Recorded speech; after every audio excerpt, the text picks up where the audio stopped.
Outside the Catholic Church, there is no salvation. You've probably heard that before, and as a Catholic, you might hear it and feel a little bit of pride.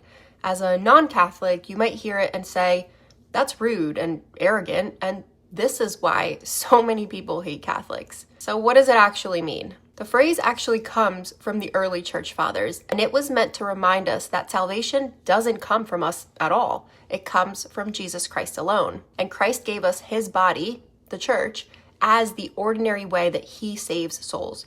If you think about the sacraments, the preaching of the gospel, the authority to forgive sins, all of that flows through the church that he founded. So when the church says no salvation outside, it's not saying God is petty or exclusionary. It's saying the only source of salvation is Jesus, and he works through his church. Now here's the nuance. If someone knows the Catholic Church is true and deliberately rejects it, they're rejecting the very means God gave for salvation. But, and this part is huge, the Catechism also says that those who through no fault of their own don't know Christ or his church, but they sincerely seek God and strive to do his will, can still be saved. Why?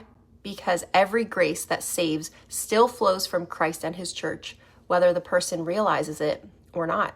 In other words, God's mercy is bigger than our categories, but the channel of that mercy is always Christ through his church. So the church isn't saying only visible Catholics go to heaven. It's saying if you are saved, it's only because of Jesus Christ and the church that he established, whether you know it or not.